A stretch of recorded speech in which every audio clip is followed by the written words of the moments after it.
Jack Burton's coming to rescue your summer. Hey, what more can a guy ask for? 20th Century Fox presents Kurt Russell in John Carpenter's Big Trouble in Little China. It's all in the reflexes.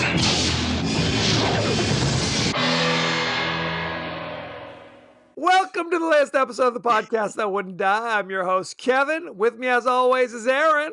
Hey there, kids. This week on the podcast that wouldn't die, where we discuss guilty pleasures and forgotten classics of the sci-fi. I don't even know what the hell Was we're that talking a mini about. stroke? I'm having a series of mini strokes. This week, we're talking about Big Trouble in Little China, directed by John Carpenter, with Kurt Russell and all the rest. We also have a very special guest joining us. So everybody, give a big podcast that wouldn't die welcome to Crystal. How's it going? Woo! I'm doing good. How are you doing? It's like 8 o'clock in the morning. I got 3 hours of sleep. It is. I have to say, I woke up myself at 5:30 this morning, just because. Yeah, because. That's what you do when you're old. It's sad. That's why we eat dinner at like 4 p.m, because we got to get to sleep by 6, because we're gonna wake up at 5:30.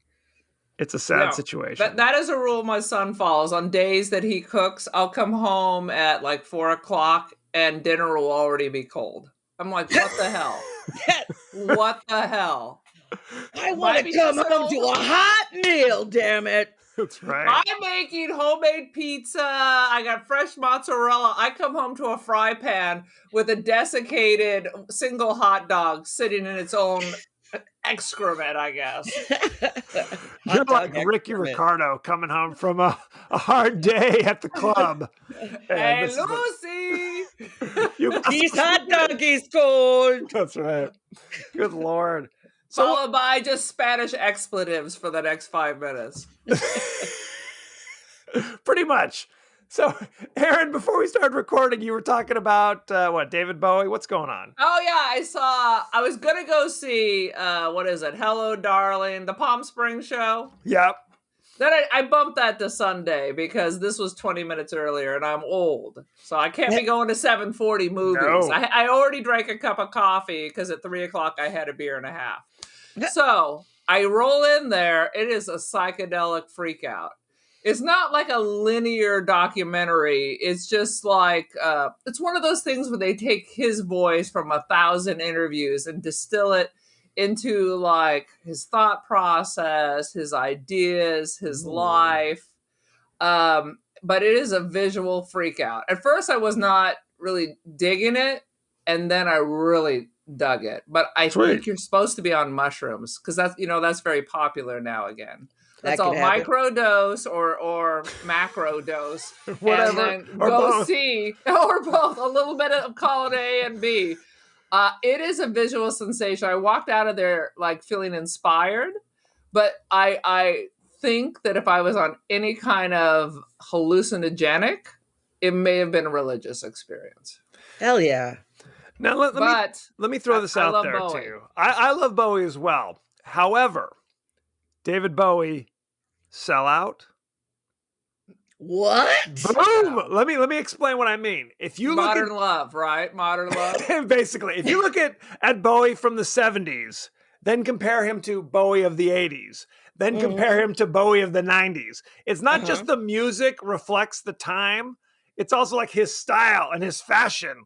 Like, look at him in like 90s. It was like he was trying to like summon Kurt Cobain or something. Evolve. He just has to stay a man of the 60s with his shag hairdo. Yeah. They do. Little lightning bolt on his face when he's fucking 80 years old. I mean, Madonna's kind of this way too, though, where they kind of like their music is very much of the time. Like they adapt to the aesthetic of the time. I'm not judging. I'm just saying. Sound like a judge. Sound like a judge. A little bit of a judge. Yeah. Okay, you are totally judgy. How dare you, sir? It kind of addresses that, he used his music and everything to kind of process what's going on internally, trying to understand himself. So as he got older and he felt more comfortable with himself, he didn't need so many facades. But it was interesting because it talked about his songwriting. Like he'd write 2 songs, cut them up line by line, mix them together, and start laying them out. Nice. And that's how he started. Like he has all these different things, different processes for his creativity. So it was interesting. That's very interesting. I can't wait to check that out. I'm totally down. It's all about self-discovery. And, there's his stepbrother was schizophrenic. So he was always afraid that was on his way. And by the time it got into the 80s and then he met Amon, he was more with himself and of the moment. So he's just more happy. Himself. Yeah. Yeah. He's more himself. Comfortable with himself and happier. And he had a crazy eye. I mean, that's enough to... You're bored with that. He has the husky No, it was an eyes. injury. It was an injury. Yeah, No. They're the exact same color. Shut your mouth. I swear to God, man, he had an eye injury and one of the irises is just bigger than the other. Right. There might be... blown. It's giant. Yes. That was the injury, but they're both the same color. Oh, it's interesting. Yeah, I always heard there were 2 different colors. I did too. My ex-husband has a cousin with 2 different colored eyes. She's a chimera. I think that's so crazy. He absorbed a twin or something. I have a friend with orange eyes. It's bizarre. Tiffany has orange eyes. It's crazy. Does she have liver failure or something? No, man. It's just like this crazy fiery thing that she's got going on in the family. It's pretty cool. You can't hide your orange eyes. I'm Coats jelly. Anywho, good Lord. Now, let's get this ship. First of all, love David Bowie. I'm just asking questions, like Tucker Carlson. I just ask questions. Good no Lord. hate mail, please. No hate mail. Pretty much. On your deathbed, I will bring this back up. Kevin was okay as a brother, but he hated David Bowie. Hated him. That's the tombstone right there. That's pretty much. Hated Bowie. Crystal, this is the first time you've joined our show. So yes. I want to kick it to you because you have kind of an interesting backstory, if you will. Well, what's up with you? My 2 distinctions, which I absolutely love about myself because this is who I am as a person. The worst film ever made by Troma, I got to help make. Even Lloyd Kaufman himself on the DVD special features is walking around Pasadena filming himself on his phone out of breath. And he's like, this is the worst film Troma has ever made. This was a shit show from beginning. And I'm sitting there watching it going, oh, damn. What's the movie? Now I got to see it. Oh God. Tales from the Crapper. It was what happened is he gives some like 50 grand or something to some stripper and she goes to Europe to make a movie for Troma. She sends back some crazy footage of some like, I don't know, praying mantis woman eating men's dicks off or I don't know what it was going on. They mate and they kill. They do. It was crazy. I loved it. And, but she only sent back enough footage that they could use to make maybe half a movie. So they were like, okay, let's make another half of a movie and we'll do like a Tales from the Crypt thing. We'll have 2 in 1. So he just threw together some, small thing. And, I can't even remember what the plot was, but Ted Raimi was in it. And Ted always shows up everywhere. Ted was there. Ted is a huge friend of Troma. He was there and he was in the film. He wasn't billed as Ted Raimi, of course. But always a sign of quality. Fester Trim. He was billed as Fester Trim. It was so he didn't have to get paid actors union wages. Right, so he was skirting around that shit. But he gets killed by having a rubber chicken shoved up his ass. And it comes out the front. So he's got a cock sticking out. And what I got to do was make my own shit and smear it all over the back of the chicken, which was sticking out of the back of his pants. And then this wonderful bloody slime stuff And movie slime is as slimy as you think it is. That shit don't come off. That's like, remember Bill Murray when he gets the ectoplasm on his hand? Right, And he's right. just like, ugh, and he's rubbing it on the. Yeah, that stuff don't come off. That stuff's nasty. So that was me and Ted Raimi, and we got to hang out at lunch one time. And I was like, yeah, remember me? I'm the girl that rubbed slime on your cock. I don't know. And then Maybe I won't see this movie. What did you make? What did you make the shit out of? Let's see. I had Hershey syrup, a little bit of oatmeal, Steel and cut? of course corn. A couple pieces of corn in there, strategically placed corn. Yeah. And then Trey Parker was also in it. Trey Parker showed up when we were filming. We were there. There was a Trauma House. There's a Trauma House in New York. It's the original, and there was temporarily a Trauma House in Hollywood. Too crazy. They shut us down. Trauma shut us down because we were too crazy. so they're having a party downstairs. It was a fundraiser for a film. And the filmmaker was actually kind of like a higher echelon of Trauma. Sean Gunn came from Trauma. Mhm. That's why Lloyd Kaufman is in Guardians of the Galaxy, is one of the prisoners in the yellow jumpsuits when Gamora's coming through. James Gunn directed for Trauma originally. That's what I meant. Yeah. Yeah. James Gunn. Yeah, Sean Gunn's his brother, who is also in Guardians of the Galaxy. Why was I talking about that now? Total brain fart. Oh, I don't care where I was going with that. Let's talk about Trey Parker. So Trey Parker shows up to this party. Oh, that's what, the director. Okay, so the director's hot shit, whatever. So people start showing up to this fundraiser, like big name people. James Gunn did show up. Trey Parker showed up. Somebody went downstairs and was like, hey, can you come up and film a scene with us? That would be the shit. And he was like, yeah. So he comes upstairs and we're filming while they're partying downstairs. In the meantime, I am dying of thirst, and somebody's coming back and forth from downstairs to upstairs to me, bringing me red Solo cups full of what I thought was just Red Bull, because I had never tasted Red Bull before. I thought it was just Red Bull. It was Red Bull and vodka, and I downed about 3 of those before they hit me. You're loose as a goose and Yeah. wired. That's basically crystal meth, by the way. That's what they called her that night. Well, yeah, maybe. Damn. So Trey comes up. I am 3 sheets to the wind and having the time of my life. And they're like, Crystal, make a head for Trey that we can explode. And I was like, you got it. Grab a watermelon really quick. Shave it. Cut the top off. Scoop out the insides. Mush them up. Put some of the insides back. You need some ground hamburger. You need some grenadine, the red stuff that you make Shirley Temples out of. Yeah. And yeah, you just like stuff it in there. You Sharpie a couple eyes and a smile on it. Stick it up against the wall. You put a wig on it. So Trey comes up. That was going to be Trey's head. Trey comes up, and we don't know exactly what he's going to do. We're like, just do something. And he starts telling the aristocrats. Oh, right. Yes.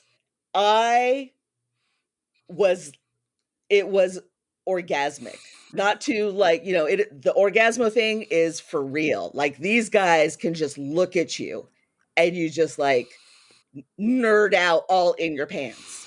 So he comes up, he's doing the aristocrats joke, and they're like, okay, so this guy comes up and he's going to punch you in the face. He's going to, your brains are going to explode and blah, blah, blah. So they basically, film up until the point that somebody's fist comes up to his nose, and then they cut. We're running around. We get some shitty fake body. We put the watermelon on it. We got the wig on the watermelon. And then there's a cut to punching the watermelon and squishing it. And the director's off camera going, squish it more. There you go. Rub it around. And he's like squishing it as it's going to the floor. You can obviously tell it's like a watermelon with shit in there. Because that second of cut between Trey and the watermelon, classic trauma. So yeah, it was an experience. It was a good time, and I was like in my early 20s. Oh, that sounds awesome. It was a. My life is all about experiences. Yeah. That's an My life experience. is just, That's for sure. that's an experience. That's something you can't buy for sure. But you were also in did work on Paranormal Activity. I did graduate to Paranormal Activity. So yes, I've made one of the worst movies ever made, and I made one of the most successful movies ever made, and one of the most successful franchises ever made. And it was so crazy because I was listening to your guys' podcast about it, and you were like, "What about this? What's going on with this?" And I'm like, "Fuck! I can tell you. Just shut up. Let me tell you what's going on." So so Oren, the director, was working for Sony at the time, and he just came up with this idea because he and his living girlfriend had some crazy experiences, and he was like, "I want to make a movie." So, having no movie experience whatsoever, no entertainment connections whatsoever, he buys the camera that Mika holds, goes out and gets all of this software so he can edit the entire movie himself. He's got like the big 3-screen setup in one of his office rooms because he works from home sometimes, and he's a pimp like that. And the house that it's shot in is his house. So we all just lived and shot there, and just like we were there 24/7. And we'd fuck with Katie and Mika in the night, try and keep them a little off balance, A little sleep deprived. a little bit. Yeah. And then he just decided, this is what I'm going to do. He didn't even write out a script. He just had an idea, and he just went around and shot everything from beginning to end because there's no reason to do it any other way. And it was great because when he found me, he emailed me. I was living in LA at the time, and this was shot in San Diego. And he found a website that I had made. This was like 1997. This is like GeoCities or something like that. I don't remember. But even I couldn't find the website. It was like 3 years after I made it. I couldn't even find it online. He finds my website. He emails me. He's like, "Hey, I'm doing a movie. Would you like to do the makeup on it?" I was like, "Yeah, but I live in LA right now." He's like, "Okay, cool. Would you be able to come to San Diego just for like 3 or 4 days? You stay at my house. I'll pay you this much." I'm like, "Awesome. Let me see if I could get the time off work." I was working at a court reporting company firm, which was one of the worst experiences of my life. Not only was it a court reporting, legal, and I was customer service, and all of my customers were attorneys, which was the shittiest thing in the world. And did you ever show up to work with like a mysterious scar or a weepy eye or a just for shits and acts like it's normal? If I could have, I would have. They wouldn't even let me wear polka dotted socks. This place was uptight, and it was all run by Scientologists. Oh, Lord! Yeah. That's a whole nother podcast. Oh yeah. Okay, we'll save that one. But yeah, that was gnarly. That was nar, as my mom would say. I love so polka dot socks are a sign of communism. Yes. I literally got written up for polka dot socks. And I was a manager at the time. They're like, "Well, we might have, attorneys who come through the office." And I was like, "What the fuck? I've been working here a year. I haven't seen a fucking attorney come through here. We don't employ deviants." They were Barney purple with big lime green polka dots. And I was just like the Joker would wear them, is what you're saying. I still have them. We don't employ the Joker here. This is like 30 years later. I think they're still in my dresser. As a sign of rebellion. Yeah. Just in case I have to, meet with an attorney, get his opinion on my socks. Is this a fireable offense, sir? Take a picture, send it to our brother, and we'll record his reaction. See if it's like a visceral reaction. Oh yeah, Brian, that'd be funny. Yeah. Then I remembered I was. So did they only film over 3 days? Mm-hmm. That is amazing. That's what was happening. But was it like 24 hours? This was non-union, right? No. This was totally not. There's what union? So I basically couldn't get the time off, quit my job, went down to San Diego. You're bold as brass. Hey man, I'm like, you know what? This is something is telling me just do it. Just do it. Do So it. I did it. And it was filmed over the course of like a week and a half. Just them at the start of filming, he would say, hey, this is what's going on. You know, this is where you're starting at. This is where you're going to develop to. No time limit on anything. No, you know, hey, we're, you know, take 3, take 4. It was just all very in the moment, very visceral. And I think that's why people reacted to it so like intimately. Like, to me, well, of course, I saw it like 500 times before it was even released, because we had so many screenings, and then we were, you know, working on editing. And so I loved watching people's theater reactions. That was my thing for like a year. I would just search out, you know, people's reactions watching it, you know, camera and the dark and night vision, people freaking out. And I was like, hey, I did that. That was amazing. So the makeup, there really wasn't much makeup. They had me make tons and tons of blood. There was lots of blood, much more blood than is seen in the movie. And I did do the big demonic bite mark on her side when she pulls up her sweater and shows that to me. Yeah. Oh, yeah. I was told that when the film was being shopped around, we went to Slam Dance, which is going on at the same time as Sundance. And it's just for small independent movies, because Sundance isn't independent movies anymore. It's oh yeah, we got an independent movie. It was only $15 million. So he's shopping it around, and Spielberg actually watched it. And when it got to that point with the bite mark, he was watching it by himself at night, got to that point, and I'm told that he said it was too scary. He churned it off and had to finish it the next day during the day. Nice. And I was like, F you, Spielberg. I think a shark is going to come up my ass every time I sit on the toilet. It's your turn. Turn off the lights, motherfucker. For sure. Turn off the lights. I couldn't swim in our swimming pool because I was pretty sure there was going to be a shark at the bottom. Right? I cannot go in water if I can't see through it, period. If I can't see through it, nope, not into it. No thanks. And that's usually where the sharks are, in the water that you can see through, ironically. So go figure. Son of a bitch. Well, I'll tell you that that movie traumatized me, because I would wake up at the same time every night. I'd go through these things where I'm having bad sleep, or I'll just wake up and I'd be wide awake. And I think the more you do it, the more you get used to waking up, and it becomes like a pattern. But I often thought about, well, maybe I should record what's going on in my room. Maybe I can hear like that's the worst idea I've ever heard, by the way. Well, of course, after this, I'm not going to do it. I don't want to know. I want to live my ignorance is bliss. So I just put that. I was like, nah.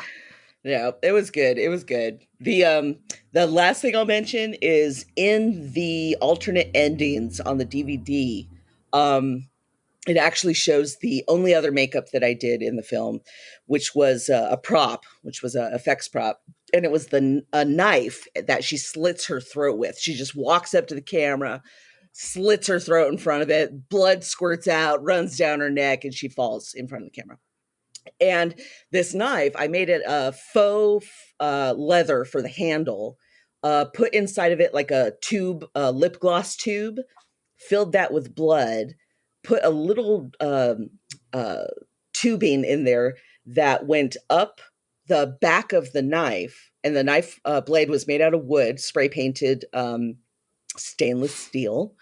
And when she pulled the knife across her throat, all she had to do was squeeze on the handle, and the blood would start coming out of the knife and dripping down her neck.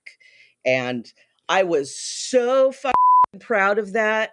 And then I held on to it for like 15 years. I finally move up here, and the Mopop is like, we've got a whole prop section for horror movies. I was like, oh my God, if I had that from Paranormal Activity, that would be in a museum now. Oh yeah, I've been to that exhibition. It's pretty awesome. Man. I saw like their timeline of horror movies, and Paranormal Activity was on there. I was like, I made it. I've really hit the top now. Come Sure. on. I'm in a museum. I downloaded that I'm list. old enough to be in a museum, but Yeah, we were using that list briefly, but there was a couple of ones that we watched that were on the top, like the top 20, and we're like, what the fuck? Remember Girl Walk What? Home's Alone? yeah. That was so effing boring. Yeah. I mean, I like the idea of the vampire and the burqa. That was an awesome image, but the rest of the movie was so fucking boring. Trash, A slow yeah. burn. Yeah. A slow burn to say. It's slow. still slowly burning. In No, the it was background. lukewarm Right. at best. Slow Lukewarm at yes, best. burn Give no, room right? temperature. It's a sad situation. Well, that's very cool. Thank you so much for sharing that. And thank you so much for being here with us, Crystal. For sure. Let's jump right back into Big Trouble in Little China. Aaron, Big trouble in Little China. in Little China. I was listening. music and lyrics by John Right. Carpenter. I saw that. And if you've got the DVD, you can see the music video. Oh, Jesus. There is a He music sings video. it. That's He Yeah. sings it. That's Kurt singing, isn't it? Yep. That's John Carpenter singing. That's Carpenter. That's Ah, Carpenter sweet singing. Lord. Yes. Is it? Yep. Horrible. Totally.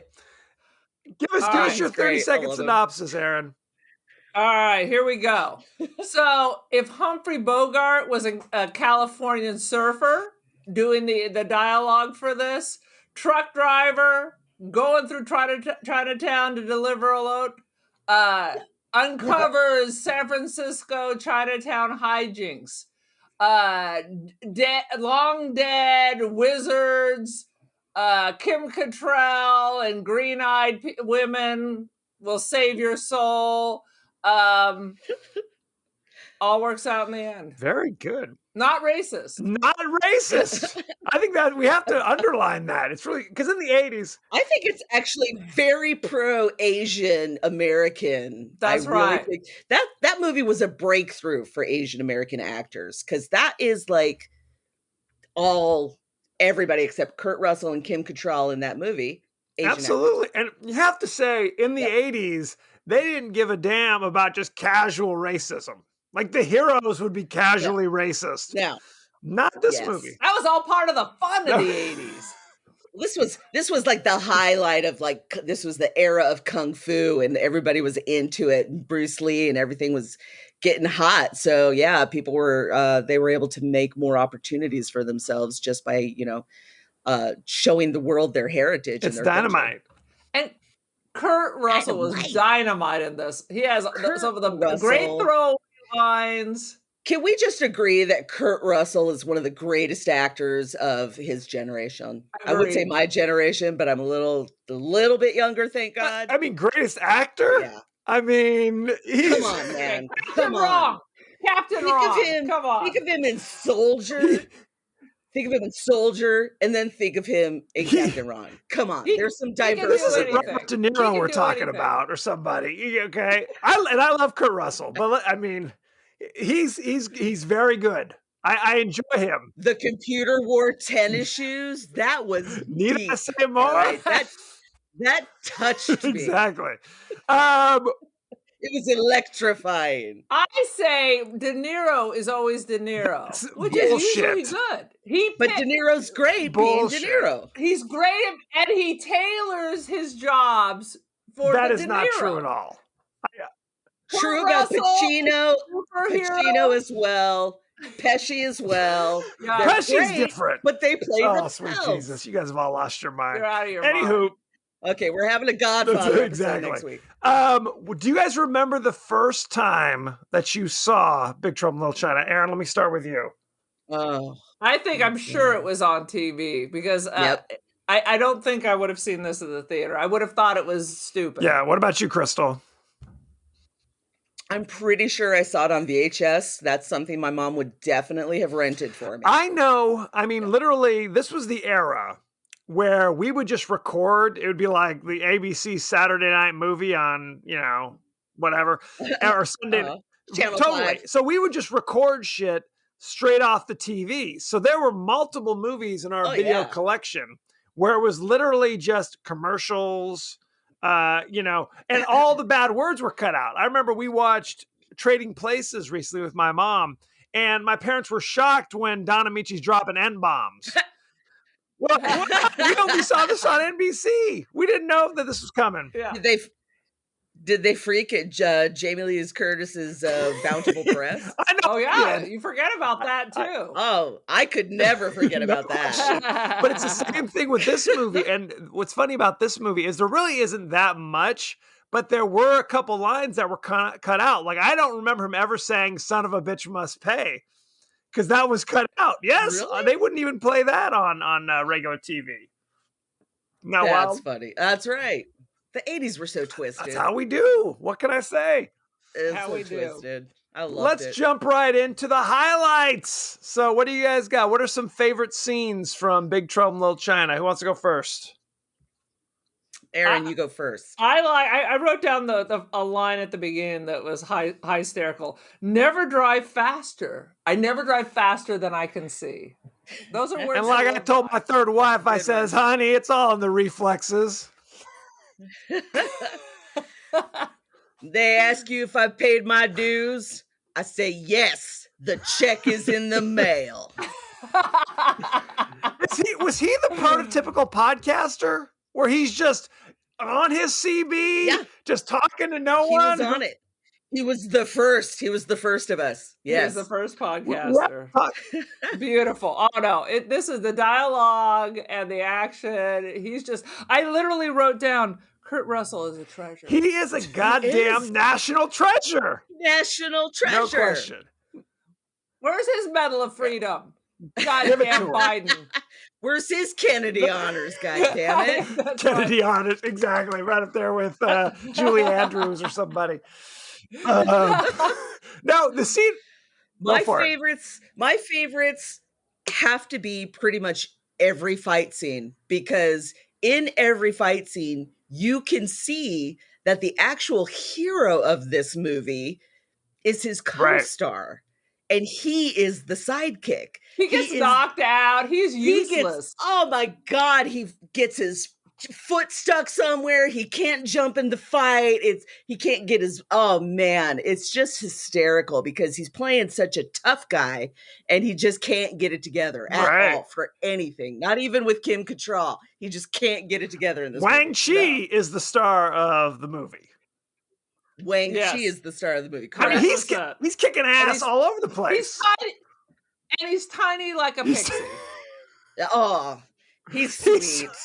He's sweet. There's nothing wrong with pixies. Just a little guy. He's just a little guy. He would fit in my purse. He is small as a pixie. He'd be like a small dog that I Aaron, everybody's a pixie next to you. She is 6'3", ladies and gentlemen. I can cradle him like a baby. Pretty much. Now, okay, so I have to talk about this. So they're up all night playing, I don't know, what is the game with the tiles? Is that Mahjong? Playing Mahjong. They're not playing Mahjong. No, that's like a one-player game. It's something. But they're up. It was like dominoes, but it's Chinese dominoes. Unidentified strange Chinese game. That is correct. All night drinking and playing this game, and then immediately go to the airport to pick up Miao Yin. I have to know, is Miao a real traditional Chinese name? Maybe it is. It just Miao sounds interesting to me, to say the least. There's that artist who has that big display in Las Vegas. Yes. It's Meow. It's Meow. Oh, is it? Okay, well then I stand. Yeah. Meow Wolf. Meow Wolf. Lopan calls her Mao Yin, like Chairman Mao. Yes. So there's some, differentiation. Well, pretty much everybody's calling her Mao Yin, except for the people that can't say Mao Yin. They're saying Miao Yin. Well, no, Wang Chi calls her Miao Yin. So he's been in the country too long. He was born. Yeah. I think that's the difference. People who came from the old country, who actually speak the language versus that is correct. He went all Shang-Chi on us. It's a sad situation. Yeah. But so they're at the airport to meet Miao Yin, Wang Chi's betrothed, right? And basically, like, she is abducted by the Lords of Death, who are a street gang, and they have like just weapons. This is before 9/11. You're just allowed to have like 3-foot iron bars and butterfly knives and Crocodile Dundee's knife. No problem. Come right in, wait at the gate. That was it. That was the good old days. I used to be able to walk onto the plane with my friend and chit chat with her while she was buckling up, and then The walk 80s, back out. man. It was That was the twisted. olden days. No can do. No can do. Yeah, Lockerbie was the first clamp down. Then you could go to the gate, but the gate was locked off. Yeah. So that was after Lockerbie, and then 9/11 fucked it all. What a time What to be a time alive. to be alive. Yeah, you used to be able to go to airports or like regional airports and have dinner and watch the planes take off. That used to be like a thing. Well, you didn't need ID. You could just show up. Give me a ticket to anywhere. Whatever. I'll sit. Okay, come right in. 2 tickets to paradise, 2 tickets baby. to paradise. I do not like Eddie Money, by the way. You can quote me on that. No. Yeah. But I love that commercial. Yeah. So when she gets kidnapped, Wang Chi knows right where to go. He's like, let's drive right to the Lords of Death hideout. How in the hell does... No, it's not their hideout. It's not a hideout. It's a brothel. No, that's later. The White Tigers is later. No, that's... The White Tigers is later. He drives... Oh, okay. He's supposed to be driving to the Lords of Death down the alley. Yes. And even though this is supposed to be the Lords of Death hideout, for some reason... the Chang Sing are having a funeral there. Do they all just hang out in the same alley? So the good guys, bad guys, Lords of Death, they're all just chilling in the exact same alley, doing the exact same thing. This alley is Chinatown, evidently. It's like if the Sons of Anarchy's headquarters was across the street from the It line. is. That's exactly. That is a brilliant analogy. Thank you so much. Let's get ready to Now I rumble. understand this movie on a whole It's different all level. very clear now. Thank you. It's a teachable moment. Teachable moment. So they're all in the same goddamn alley, doing the good guys doing the funeral. The bad guys are there. Jack, and then there's just people like there's a woman like cutting like a duck in the window doing her thing. Yeah. This is Chinatown, this alley, evidently. Good times. I was in Chinatown like a month and a half ago, and I saw no women cutting ducks. Just FYI. That sounds apocryphal. Who's to say? There were no ducks just hanging around on street corners and stuff like that. In central San Francisco, no. I'm not- strangely. Maybe that was because of COVID. Maybe right before COVID, there was actually flocks of geese and Maybe that ducks caused COVID. Who roaming knows? around Union Typically, Square. when I deal with my duck, I don't do it in the kitchen. Oh no. I'm going to my balcony so I can observe the world Kevin. while I'm chopping my ducks. Nobody wants to hear about you and your duck. It's a euphemism. Nobody wants to hear you chopping We're your gonna duck. bring that back. From now on, chopping your duck means something very specific. Write that down. So all I was thinking of, you get a good whack. I cut an onion. Part of it goes flying across the kitchen. So if I'm in Chinatown, do I need Yes. to look up because a duck head's going to come flying off into You the just- street? You just open your mouth and it's like Benihana. Fling They'll one in just there. be like chucking it a severed right duck into your head. mouth. It's raining ducks. Hallelujah. Okay. So they're in the alley. War breaks out, and here's Lopan. Basically, every character appears. Hey, I'm here too. It's Uncle Chu. He's walking down the alley. Well, there's Eddie. Why is everybody that they know in this alley? For God's sake. Poor Chinatown's just shrinking up. It's now down to one old dirty alley. That's all there is. Don't even bother going to San Francisco. It's all there. China is here. What the hell does that mean? China's Um, What are the storms, by the way? The 3 storms. Can you explain what they are?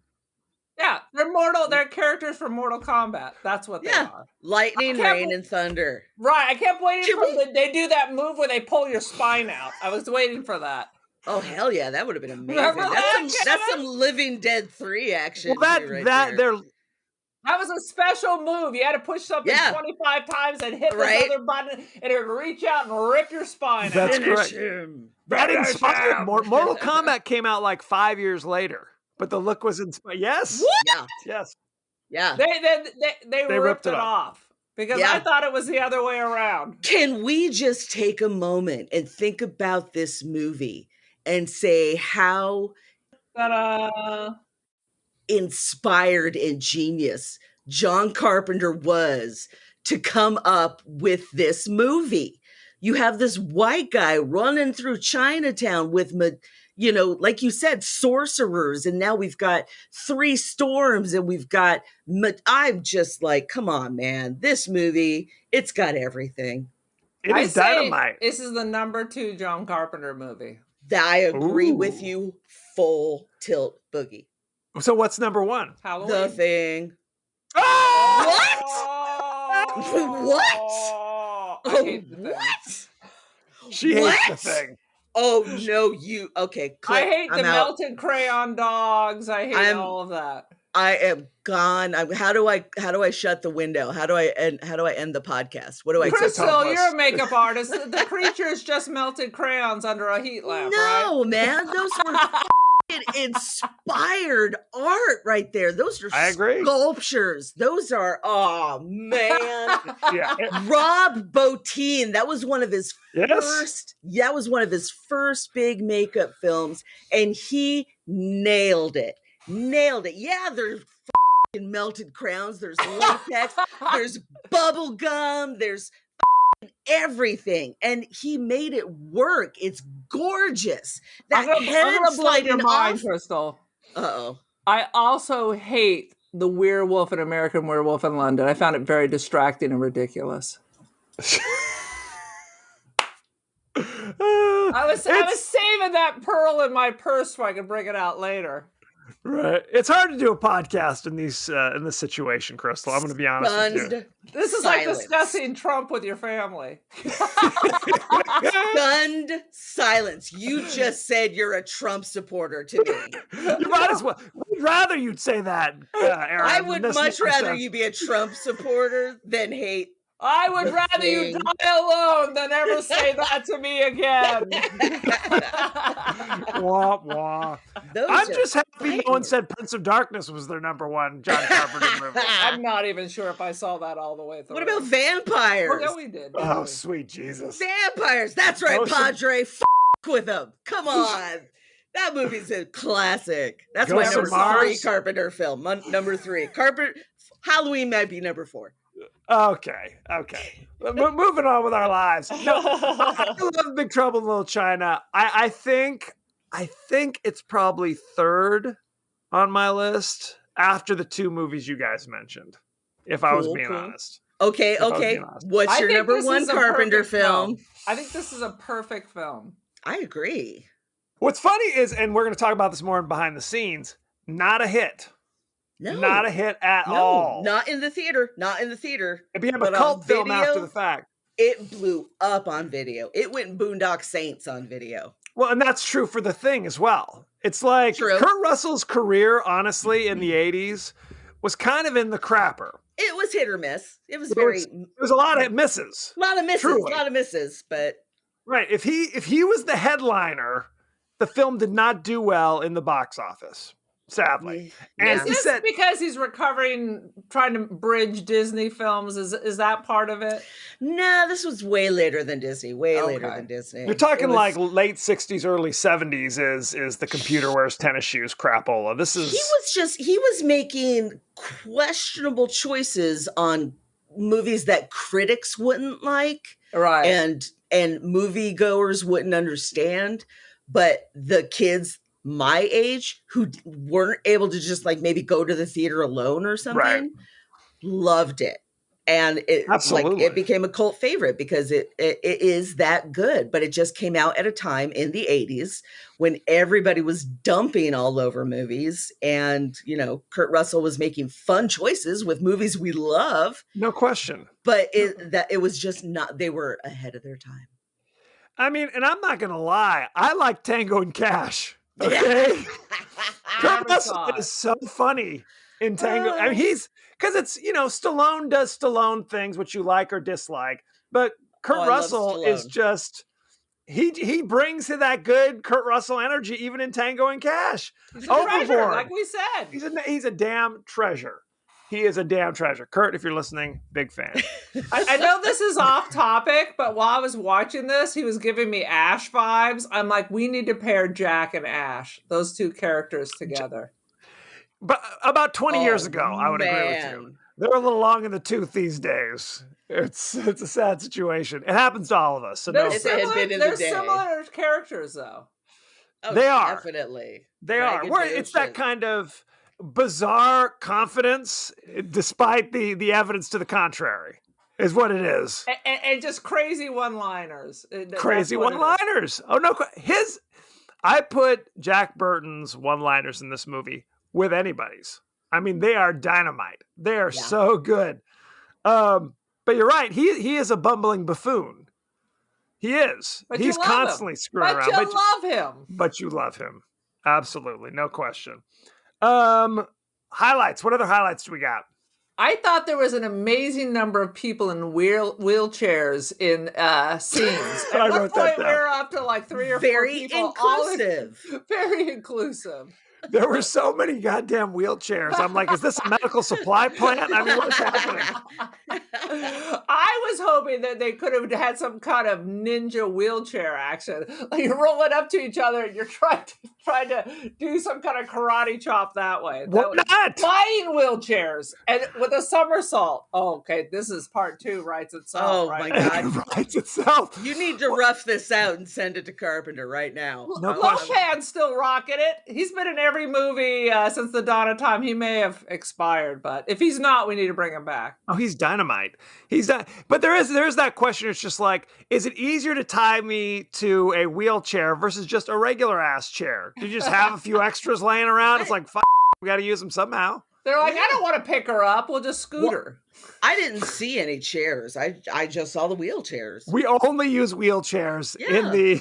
Well, hey mostly in man, this company. Lopan is an old dude, and he's been in Yes. wheelchairs for like 80 years now. This guy is older than dirt, right? He's been He alive is. like 1,000 years or some shit. These are his backup wheelchairs, or did they kidnap all these women and then he set the Mortal Kombat dudes to the medical supply place to go pick up No. some extra wheelchairs? He just Yes. keeps every wheelchair he's ever had. Come on, that was like a wicker chair with wheels. That There's was like a some- 1960s Yes, wheelchair. it was. So they just went into like his wheelchair storage where they like first invented the wheelchair. That's and then, correct. And then up to like today's wheelchair that he's Yes. currently in. In the sets, you have that repetitive motif where it's 1,000 copies of everything. I would have liked to see the elaborately decorated wheelchair room with just the 1,000 wheelchairs. Instead of That's correct. 1,000 Buddhas, it's 1,000 wheelchairs. That's correct. I think it's clear that the primary money that comes in for Lopan's import company was importing wheelchairs. And Buddhas. That's all they do. Sweet Jesus. And Lopan, the villain of this movie, has a bizarro backstory where he's cursed to half the time be like a little crazy old man with no flesh, right, in a wheelchair, and then half the time being a 12-foot tall, like ghostly character. Is that what we're supposed to think? Yeah. Yeah. He floats. He just kind of With Floats around. badass eye makeup. His eye makeup puts me to shame. I wish I could do his makeup. Tammy Lopan Faye was Baker. great. Yes. On Tammy point. Faye Baker. Yeah. Well, and so he has to find a woman with green eyes Mhm. and then sacrifice her to reverse the curse. Marry her. You're right. Marry her and then sacrifice her. But initially it made it seem like it had to be a Chinese woman with green eyes. But later in the movie, it's just like, hey, any green-eyed girl will do. Clearly there are more. Well, if it doesn't matter. She lives in Chinatown. That's kind of close, right? Close enough, I guess, right? Apparently. Maybe He's like- the Chinese part was just a preference. Because when he picked up the spare in Kim Cattrall, he was going to marry them both and then kill Kim Cattrall so he could be with the Chinese lady. It's like, redheads or I only want to date Italians. He just Mhm. wanted a green-eyed Chinese Well, chick. and it's like at one It's more point, Jack Burton says at one point, you can't find another woman in 2,000 years to fit the bill. And he's like, well, there have been others, the interpersonal relationships. And it's like, what? That's funny. Talking about whining and it's like, look. I don't think his God accepted them, is what I'm thinking. I'm Is thinking that what you think? I'm thinking Gotta the God yada was yada like, that. she's more of like a 6 go try, go look and maybe, come back with, an 8. I mean, Married at First Sight has better odds than this shit. I mean, this is ridiculous. Good Lord. Let's see. There is multiple scenes where Jack has his knife, right? And it's a 6-inch blade that he carries in his boot.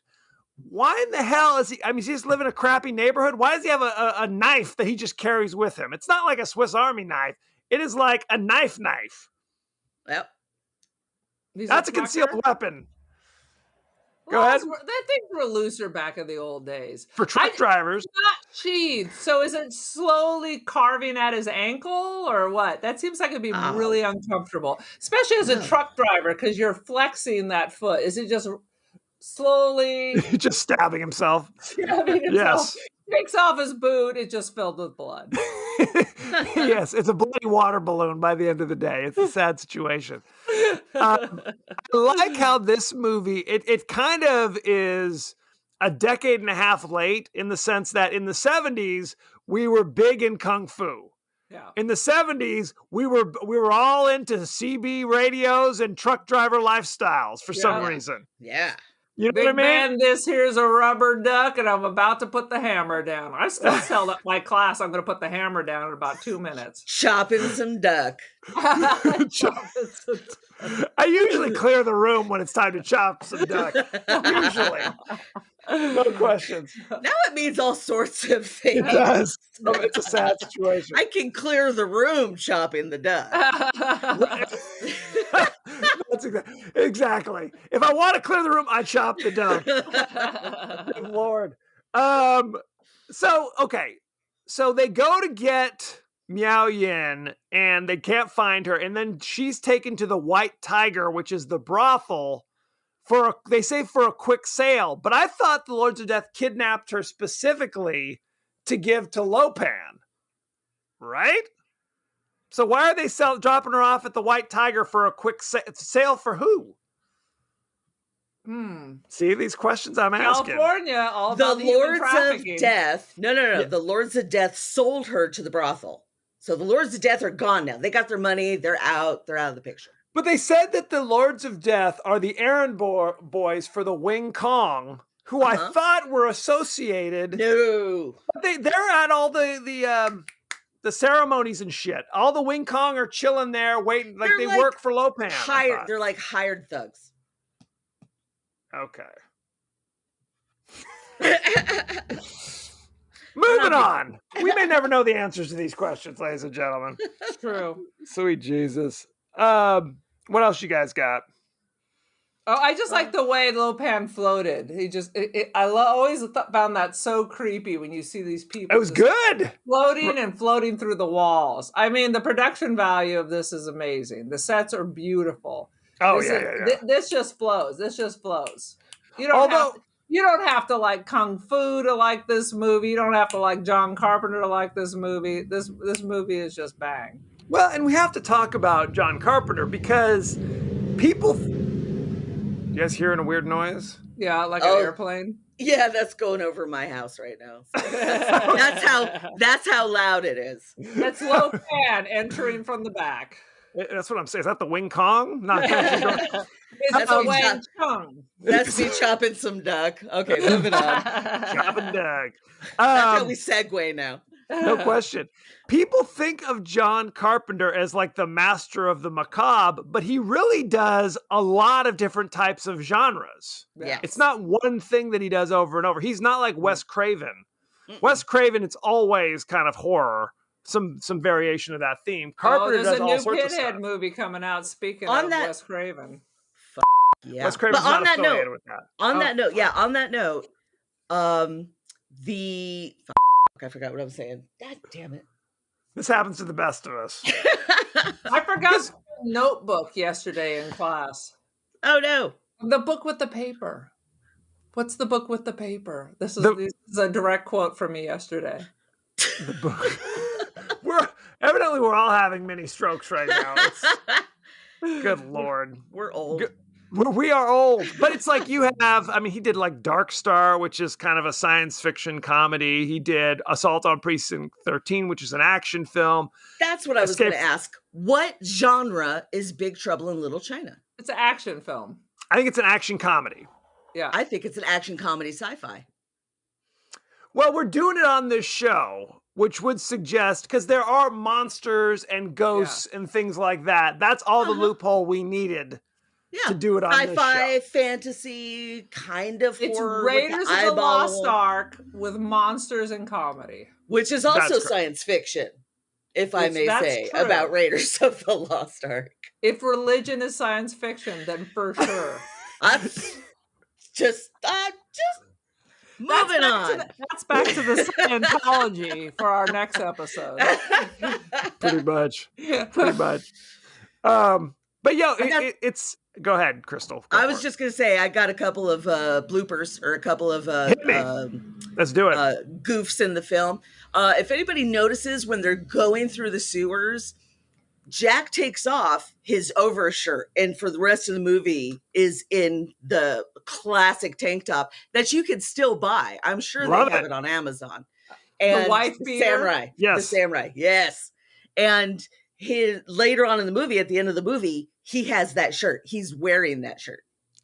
Oh yeah, yeah. It's kind of like a surfer kind of sweater. Oh, kind No, of yeah. it's like a It's like red. the It's like a dude. red and white flannel or something. Right. Well, my question is, why did he take it off in the first place? Because he was swimming through the sewers and it was holding him back from being aerodynamic. and Maybe getting he through the took sewer. it off and tied it around his waist. He but did not. it's He underwater, did so not you tie it couldn't around see his waist. He's being chased by the Wing Kong through a little, I don't know what the hell that thing, a little tunnel. He stops in the middle, The sewer. pull it off, and then ditches it, Dishes and then it, jumps yeah. out. Yep. Chopping duck. Yep. He's doing Chub and something. Doug.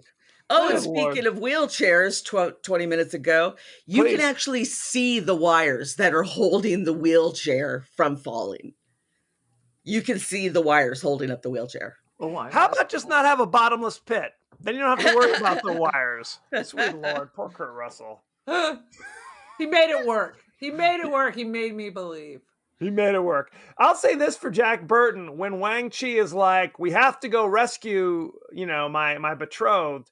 He's like, "Cool. I know we're dealing with street gangs who would have murdered me 5 seconds ago, but I'm in. Oh, we're gonna invade like a criminal organization, the Chinese mafia. I'm in." He's Without- in 'cause without a he moment. wants it- he's in because he wants his truck back. He's got to get his truck back. He's nothing without the Pork Chop Express. Well, and can we also talk about how when he and Wang Chi go there, the mission's an abject failure? In fact, all they do is lose Gracie Law while they're there. Good Is work, that guys. losing? She's pretty annoying. She's crazy too. She's a lawyer. What?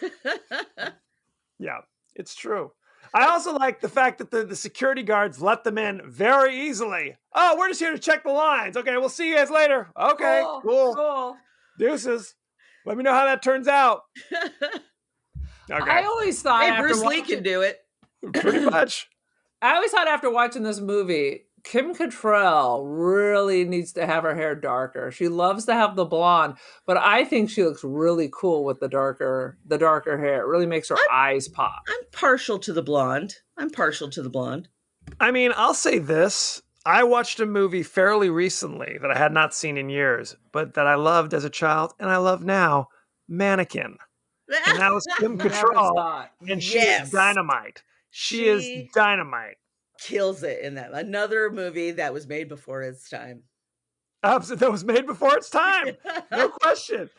If you haven't seen Mannequin, a woman from ancient Egypt, Kim Cattrall, is frozen as a mannequin. No. She possesses the mannequin. Something like she gets shot ahead, 4,000 years to modern day, where she possesses a mannequin that only Andrew McCarthy, who I guess like does the little scenes in the windows at the Window Bloomingdale's or dresser. whatever. Window dresser. Dresser. Thank you. And moment she is possessed, now his window dressings are the most beautiful in town, essentially. And their secret love. and people keep Okay. walking in while he's like snuggling up with the mannequin. Hijinks ensue. Well, no, you Dynamite. didn't say she turns into a mannequin every time somebody else is around. That's correct. She is alive just when she's around him. It Okay. is, and when I'm when she getting- freezes, that's amazing. Yeah, That's because she correct. freezes I'm in getting- any position she's in. Japanese sex robot vibes. Yes, And then- as you should. And That was what once they're you going for. said Andrew McCarthy, I realized why I never saw it because I hate What? wimpy He's so bullshit. cute. And no, Crystal, you are fucking wrong. He is the worst of the '80s. Damn. Okay, I'm not going to dispute Put the that Andrew on my McCarthy tone issues, screen. No, we need to discuss that. but I do No. enjoy Mannequin. I even enjoy Weekend at Bernie's. There's no shame in my game. No, never saw Okay, that. we're going off on a jag here. That's This is what a I'm 4-hour just gonna podcast. say right there. Weekend at Bernie's, they're dragging a corpse around all weekend, and they made a sequel. Are they dragging around a skeleton in the second movie? I don't know how this works. Okay. Because that's you and your homies are making this shit happen. That's on my tombstone, by the way. My homies Anyway, made it any, happen. any last highlights before we move on? Silence I is my guess answer. not. Oh, the I think we're Guardian. We never discussed. There's a weird monkey orangutan. Dr. Zaius is in the alley, and then we never discussed the Guardian. Yes. I yes. love the Guardian. It didn't look super shitty. No, it was good. It was It was good. It great. was creepy, and they killed it. But I'm really not sure what Dr. Zaius is doing. It makes the monsters that appear really serve no purpose. It's just like, why not? Here's have a crazy Sasquatch dancing around in the next room. Who I'm gives a- sure they had. I'm sure they were like somewhere in the back of someone's warehouse, and they were like, "Hey, man, you want to use this?" He's like, "Yeah, man, I'll put it in my movie." Why not? And by the way, the Guardian in Dungeons and Dragons vernacular is called a beholder. So there you go. Well, we're not paying goddamn Dungeons and Dragons, Kevin. And for those And of you it's a who shame. don't know what we're talking about, it's a big soccer ball. That's an eyeball, and it talks. A lot of eyeballs. A and lot it of eyeballs. floats around, tons of eyeballs sticking out all over, and it talks. so And it's Lopan. Lopan sees through it. What- is what he this sees, a Lopan rip-off? knows. The Ghostbusters rip-off the Guardian for Slimer? No. How dare you even suggest that? Totally different. No. You're madness. Shall we go behind the scenes? Let's I do was it. just gonna say, if you have the DVD, or even if you could just download it this way, I don't encourage it, but the what you call it, the commentary Yes. with Carpenter and Russell is some of the greatest stuff you'll ever hear. That sounds fantastic. His commentary on The Thing and on this movie, I swear to God, those two must have the best time hanging out together. Absolutely. Well, they love each And other. So that it's they like do. two They're buddies hanging besties. out. Yeah. They're besties. And I swear, I know John Carpenter smokes, but I swear it sounds like they're like passing a joint back and They forth absolutely while they're reminiscing on the film. No question. No question. And I'll say this. I have a lot of stuff saved on like my streaming accounts or whatever, but Mhm. you're right. The physical media, you still get those commentaries. Yeah. And oftentimes you don't on the streaming, That's a which is a scam. bummer. It's a total scam-a-lama ding-dong. Mhm. Very upsetting. So, behind the scenes, you guys ready? Go. Yeah. Kurt Russell confessed on the DVD commentary that he was afraid of starring in this movie because he had made a string of movies that flopped at the box office. And John Carpenter basically told him, you know what? It's all good. Whatever happens, I just want to make this movie with you. And that was it. Aw. And that was it. They're lovers. They're So- lovers. They are lovers. That was in the contract. That was one of the riders. That was one of the things. The Chinese characters that you see at the beginning of the movie when Big Trouble in Little China pops up, they don't mean Big Trouble in Little China. You'd be shocked to realize. What? They mean evil spirits make a big scene in little spiritual state. Oh, I love it. I Good love one, that. don't you? I love that. Wah, wah. John Carpenter envisioned this film as an inverse of traditional scenarios in action films, with the Caucasian protagonist helped by the minority sidekick. So Jack Burton, despite his bravado, is constantly portrayed as rather bumbling. In one fight sequence, he even knocks himself unconscious before the fight even Oh, begins. that was great. Where he shoots a gun That was the up best. and the rocks Dynamite. fall on his head. He's brain damaged. Oh, no question. Jackie Chan was John Carpenter's first choice to play Wang Chi. Oh, I love Jackie Chan. He makes me angry at some of his choices because that would have been beautiful. It would have been dynamite. Oh, I love Oh Jackie my Chan. God. Well, to be Go ahead. fair, can Jackie Chan really play the straight man? I guess that's true. That's a Jackie question. Chan is really great, really, really great at comedy. You know, he's the Mhm. best. There's no doubt. But would he have been the right type? I'd be willing to roll the dice. Yeah. No, I mean, yes. If he declined, that's why he's not in this. But you're right. If he says I'm willing to give it a shot, I think you get. And frankly, if they're both funny, who cares? I mean, sounds good. Yeah. But You know? Dennis Dunn was like, he was a real kind of like, no nonsense. Like, he wasn't cracking jokes at all during the No, movie. not at all. He was very sincere. It would have been a different movie. It would have been a different movie because But that is doesn't true. mean it would have been bad. No, not at all, not at all. But I like the juxtaposition of how, how they're both being very serious, but one is like actually getting stuff done. Yeah, and the other is a complete idiot. Well, right, because his character Wang Chi should be very like concerned, and his fiance's been kidnapped by gangsters. Well, yeah, if he's cracking jokes, it would be weird. Yeah. Well, Kurt Russell doesn't crack any jokes either. He's very sincere about getting his truck back. He just happens to be a bumbling idiot. Right. John Carpenter and Kurt Russell explain in the audio commentary, see, this is what we're talking about, that the test screening was overwhelmingly positive, and they were convinced it was going to be a huge hit. Yeah. But there were a couple problems. It was released the same time as Aliens. Oh. And the people who were publicizing it just didn't know how to push this movie. No, they didn't know how to sell it. They didn't know what genre it was either. Right. It was those kind of promos and all that will make or break it. Yeah. Right. Make or break it. I mean, because I didn't see it because I thought it looked stupid. Right. I agree. There's a weird opening of this movie where it's Egg Shen talking to his lawyer. That whole scene was added because the studio insisted that they add it in a way to they thought it made Jack seem more heroic. That Egg Shen is like, oh, he's a big hero, leave Jack alone. We all owe him a great debt. All that stuff.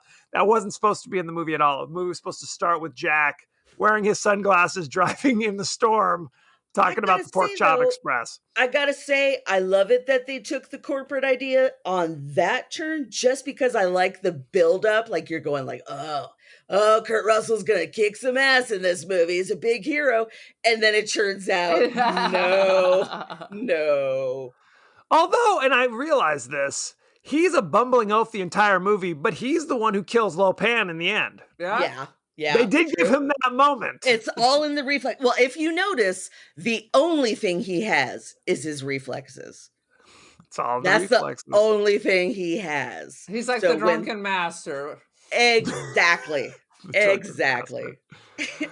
The original script set this movie as a Western.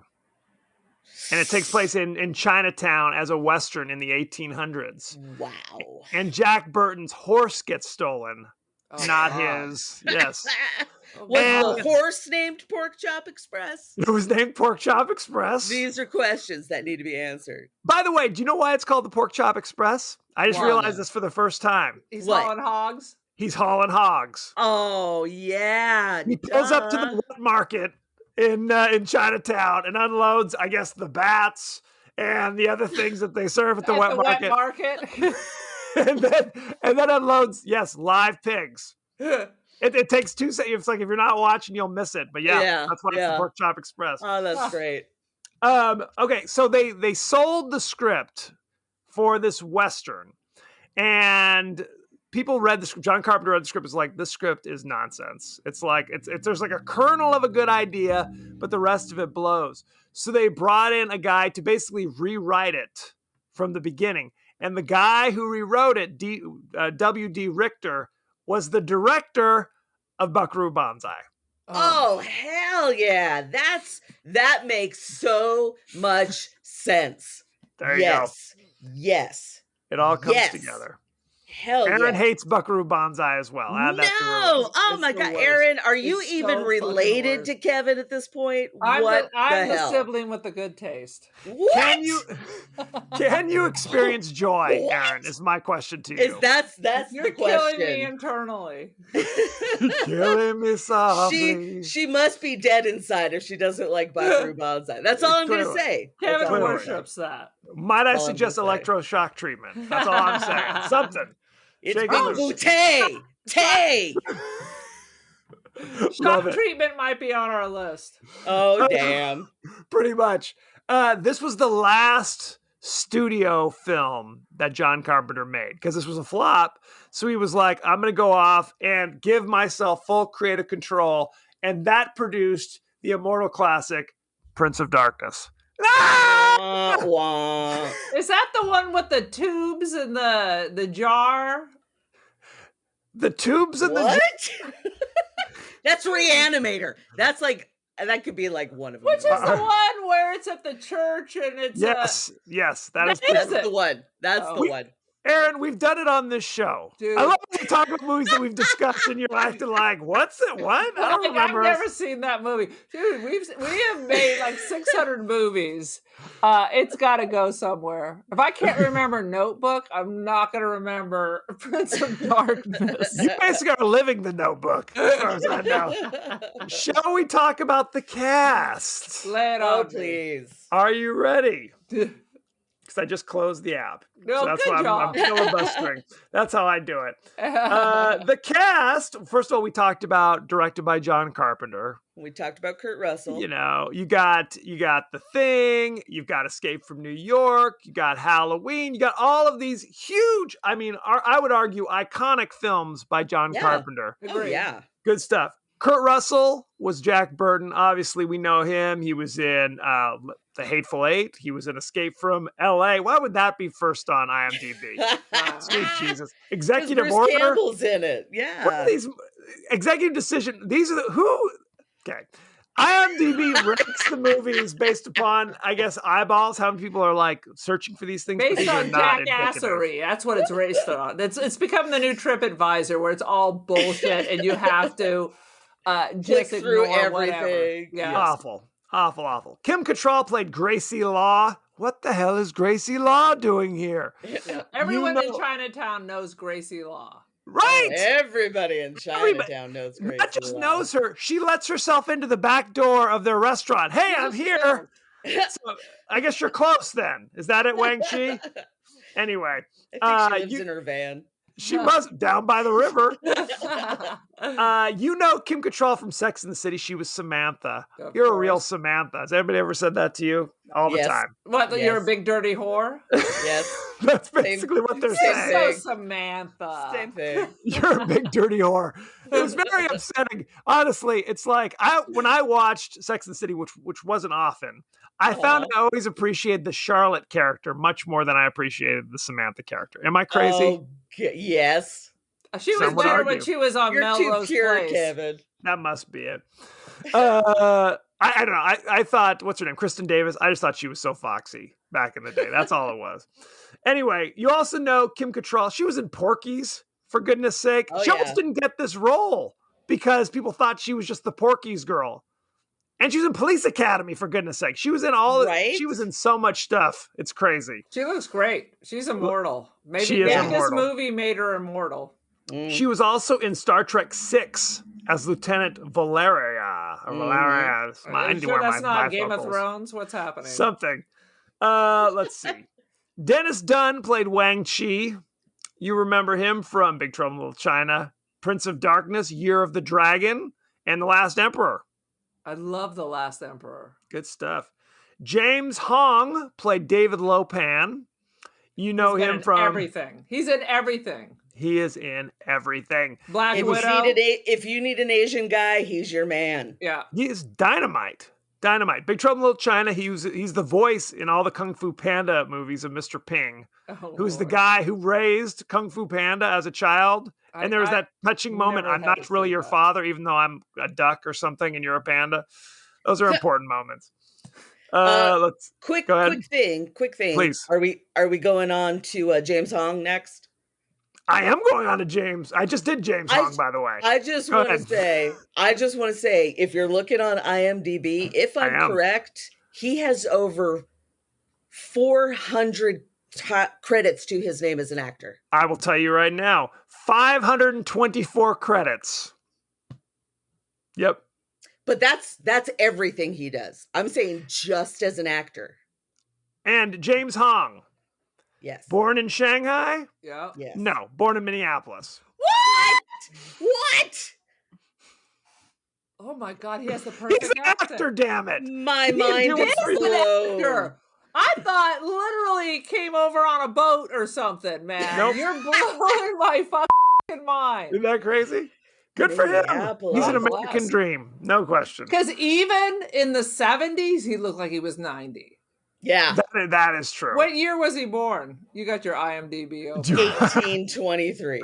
He was born in 1929. God, I was He's close. 10 years older than our mother. Yep. 1929. And he's still with us. Holy fuck. Yep. Good for God him. bless him. Let me Oh, talk yeah. about Victor Wong played Egg Shen. You know him from Big Trouble in Little China. He was in Tremors. Yeah, Another one Hell of my yeah. favorites. Yeah, he's He been a was ton in- of shit too. He was in Prince of Darkness. He was in The Last Emperor. I'm sorry, Ton of stuff. is everyone in Prince of Darkness? I understand. I understand the what was the last movie? Big Trouble in Little China? No. The Last Emperor. Emperor. Because Last clearly Emperor. they went around in a Last van and collected anyone who had any family from the continent of Asia to throw into that movie. I don't know if they used a van per se, but yes. It's called a good people time. mover. A white over there. panel van. Like James Gum from Silence of the Lamb. They were just tossing them in. I see. They're trying Victor to move Wong. a couch in. Victor Wong, also Golden Child. Golden Child. One of his best performances. Oh, I just saw absolutely. that. Okay. James Hong, spoiler alert, is also in the movie we're going to record next time. He was in Ninja 3 The Domination. So you have that to look forward to, Nice. Aaron. So they got the van out again. So they got the have van. like Japanese did. people, Korean, Vietnamese, Laotian. Yes. In the 80s, they did not care what your actual nation Iron or Eyes ethnicity. Cody's going to make a special appearance as Lopan 3. He is. It's a sad Lopan's getting his situation. own spin-off, I think. You have that to look forward to. So let's talk about our ratings. So think about your rating right now while I go on Big Trouble in Little China on Rotten Tomatoes. It currently has a 75% certified fresh. See, it's become the TripAdvisor. It's a lie. Yeah. A C? A C? You can't trust Rotten Tomatoes anymore. No. Well, the unfortunate. audience gave it 82%. Still low. Audience. Still low. I don't trust Who them. is the audience? I don't know. Whoever Your takes three the time kids? to do Come something on. here. Yes. Let's see if there's any famous Roger Ebert. Are you ready for All right, Roger lay it on Ebert's me. review Lay it on me. from God. 2000? 2 out of 4. Ebert's dead to me. That's I a don't want you fail. to ever read another quote from Ebert. He is dead to me. Dead to us. Special Dead to all effects of us. don't mean much unless we care about the characters who are surrounded by them. And in this Oh, movie, the man. characters often seem to exist only to fill up the foregrounds. Why do you got to take it so serious? Why you got to take the piss out of it? I don't. Roger Ebert is not the audience for this movie. People Roger not like- Ebert has loved such bullshit movies that we've hated. And now this classic? Oh no. It was probably when he was dying or something. He just didn't understand what was going on. Okay. I would just like to say I disagree respectfully, Raj, if you're listening from beyond the grave. We're gonna get more hate mail. I got some hate mail from who was I insulting? Which You said something. Everybody. disparaging about Leonard Maltin. Oh yeah, And one of our valued listeners did not appreciate it. They didn't appreciate it, and we're not going to listen to us anymore. No, they were there. Look, look. People listen to the show know Aaron ruffles some feathers from time to time, and my job is just be like, hey, we're a comedy show. She means every word, however. So you're a good referee. You're definitely a good referee. That's what I bring to the table. Okay, what is your rating? Let's start with you, Aaron. I'm gonna give it 5 out of 5. Popping that guardian like a cyst, like a carbuncle. Crystal, what do you say about Big Trouble in Little China? I gotta say, I give it a thumbs up, a solid, hard thumbs up. And I don't do that for everything. Sometimes it's like the sideways thumb where you just kind of like wiggling it. Are you a Roman emperor? Is that what you're rocking? Yes. That's your thing? It lives or dies, because to me, it's either a good movie or a bad movie. Okay, it's a solid, hard thumb that you're wiggling. This seems like chop and duck, and I'm getting offended. All right. Like if we're doing exam, what is that? 7 out of 5 stars. 7 out of 5 stars. Beautiful. Okay, you guys love this movie. Do you say 7 out of 5? 110%. I love it when people say shit like that. It's the greatest.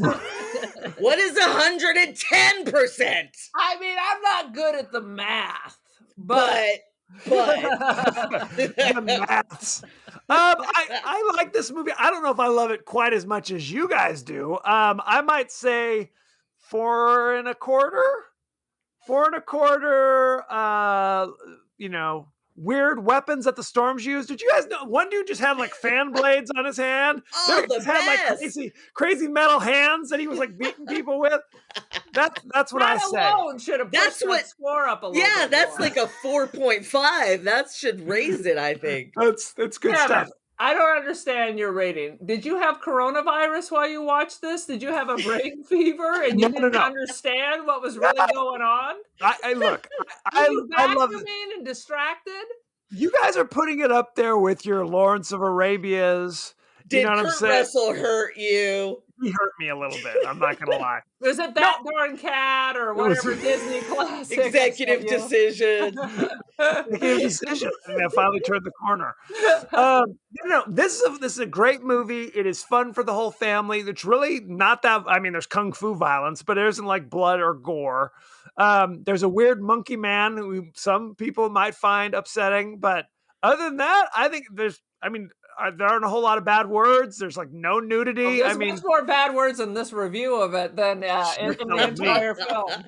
I have my work cut out for me since I bleep out every F-bomb. So good times. Dude, you should have told me at the beginning. That's why I didn't. I didn't want the deluge, the F deluge, as we call it. Kevin, I want like a boing sound when you beat. I want boing. Yes, I want that sound every time you beat me now. It's nice to want things. Chop in the duck. Sweet Jesus. So, thank you very much. Go to our page on Twitter at TPodcast, TWDie. Go to our page on Facebook at The Podcast That Wouldn't Die. Aaron, are we on Instagram? We are on Instagram, or as the cool kids call it, IG. That's what they call it. That's what the kids are calling it these days. All the cool kids. You can also email us at Gmail. It's called The Podcast That Wouldn't Die. Something's happening. I don't know if John Carpenter passed you something to smoke. That's her safe word. Pretty much. You can also email us on Gmail at The Podcast That Wouldn't Die at Gmail. We are on Apple Podcasts, Spotify, anywhere the finer podcasts are available. So don't forget to like, share, rate, do what you do, if you will. No, we don't want that. Oh, sorry. 5 stars only. 5 stars only. 5 stars only. Let's be very clear. We need to be very clear with our instructions. 1 star, you can keep that shit to yourself. That's right. You go home, you go to church, you pray, and figure out what's wrong with you that you would want to give us a 1 star. That is true. And then write it in a piece of paper and throw it away. Throw it in the bushes. We don't need it. Don't need it. Aaron, what is your personal social media presence that you want the world to know? Oh Anything? my God, I have so much media. So I am Humble on brag. the IG. I am the Cult of Aaron Join the Cult. I am the Cult of Aaron on the Twitsker. I am also back to IG. I am Don't Feed the Pigeon. And then you can purchase my photography on Artsy and First Dibs, Aaron Doherty. Very nice. And Crystal, do you have anything you want to plug? Any social media you want to share? Mass Media. Mass media. I do have an Instagram and I do share my artwork on there. It is Gypsy Danger Creations. So feel free to stop by and check out some great artwork. I Stained love glass, anything with the word danger in everything. it. Love it. Mixed media, painting, stained glass. You got it. Jewelry. I'll do it. Last but not least, word from me. I will be down for any John Carpenter movies you guys want to do.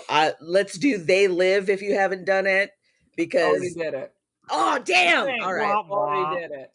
oh, I'm gonna listen to the thing as soon as we get off, Oh, because you'll be I sad. cannot wait to hear what you have to say. You're going to be crying like Iron Eyes Cody. It's going to be like a tear dripping down. This is can't be my always second Iron Eyes Cody, moleskin by the book that I have filled up with our drivel and nonsense. Amazing. Now, Crystal, Yeah. Gypsy Danger is from Oh, Pacific Rim. Pacific Rim. Dynamite. One of the Love Pacific greatest Guillermo del Toro movies. Never Rim. saw it. Beautiful.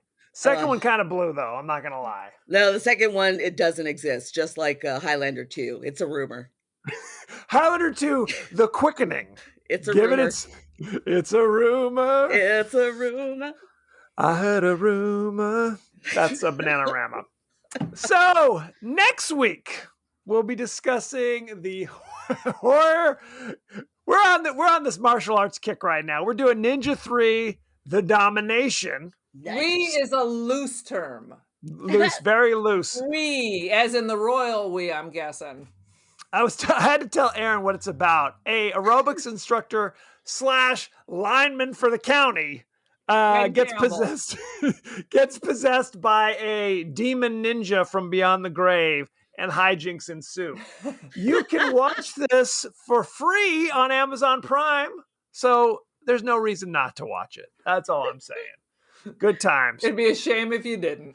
It would be a shame. So you can send in any questions, comments, or favorite scenes or favorite quotes, and maybe we'll talk about it on the show, just like we did this time. Maybe. We never talk about it because we're still waiting for the first question or comment. But that day may be today. So good times. So thank you very much, and be well. Be well, my children. Namaste.